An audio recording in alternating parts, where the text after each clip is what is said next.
संसार में जब कोई दुख आता है तो मनुष्य सबसे पहले कहता है, मेरे भाग्य में यही लिखा था। लेकिन क्या सच में भाग्य इतना कठोर होता है कि भगवान उसे बदल ना सके? अगर भाग्य ही सब कुछ होता तो संतों का जन्म ही क्यों होता? अगर भाग्य अटल होता तो भगवान अवतार ही क्यों लेते?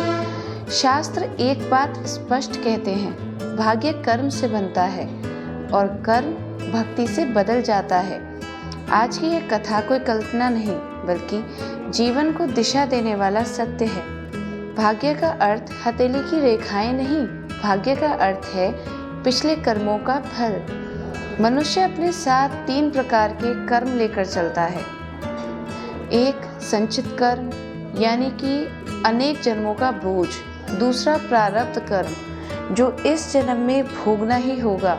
और तीसरा क्रियमाण कर्म जो हम अभी कर रहे हैं। लेकिन इन तीनों में से सबसे ऊपर एक शक्ति है, ईश्वर की कृपा।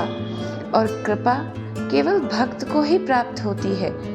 भक्ति का अर्थ केवल दीप जलाना नहीं होता। भक्ति का अर्थ है भगवान को दुखों में भी दोष न देना। भक्ति है अंधेरे में भी प्रकाश पर विश्वास रखना।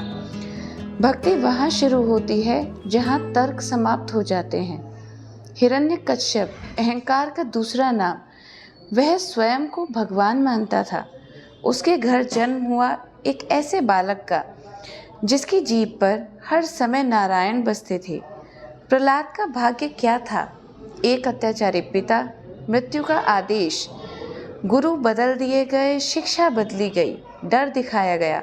लेकिन प्रहलाद ने एक ही उत्तर दिया, मेरे प्रभु सर्वत्र हैं। उसे आग में डाला गया, भक्ति ने अग्नि को शीतल कर दिया। उसे सर्पों के बीच छोड़ा गया, सर्प फूल बन गए। उसे पर्वतों से गिराया गया, धरती ने गोद खोल ली। अंत में भगवान स्वयं प्रकट हुए। यह संदेश है, भक्ति भाग्य नहीं बदलती, भक्ति भाग्य को हार मानने पर मजबूर कर देती है। राजसभा, नीति के ज्ञाता मौन, धर्म के रक्षक चुप। द्रौपदी ने पहले स्वयं का प्रयास किया। जब सहारा नहीं मिला तब उसने सब कुछ छोड़ दिया और कहा, हे कृष्ण, अब सब तुझ पर है। यही सच्ची भक्ति का क्षण था। जब मनुष्य अपनी शक्ति छोड़ता है तभी ईश्वर की शक्ति उतरती है और चीर बढ़ता गया, भाग्य पीछे हटता गया। शास्त्र कहते हैं, प्रारब्ध मिटता नहीं है लेकिन उसका प्रभाव कम हो जाता है, जैसे तेज धूप में छाता होता है। धूप है लेकिन जलन नहीं, भक्ति वही छाता है। नामदेव ना कोई पंडित थे ना विद्वान, बस एक बात जानते थे, जो होगा भगवान करेगा।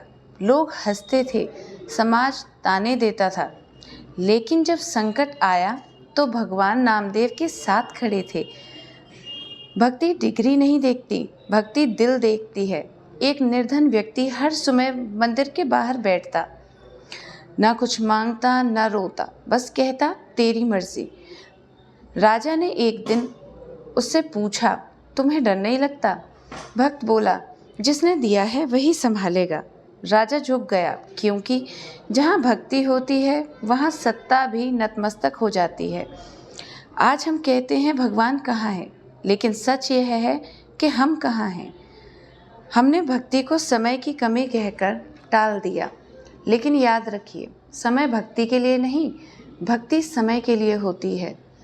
रोज़ एक नाम, रोज़ एक धन्यवाद, रोज़ एक समर्पण, बस इतना ही। भगवान अधिक नहीं मांगते।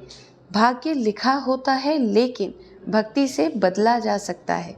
जो झुकता है वही ऊंचा उठता है, जो भगवान को पकड़ लेता है उसे भाग्य छोड़ देता है। जहाँ भक्ति होती है वहाँ भाग्य हार जाता है।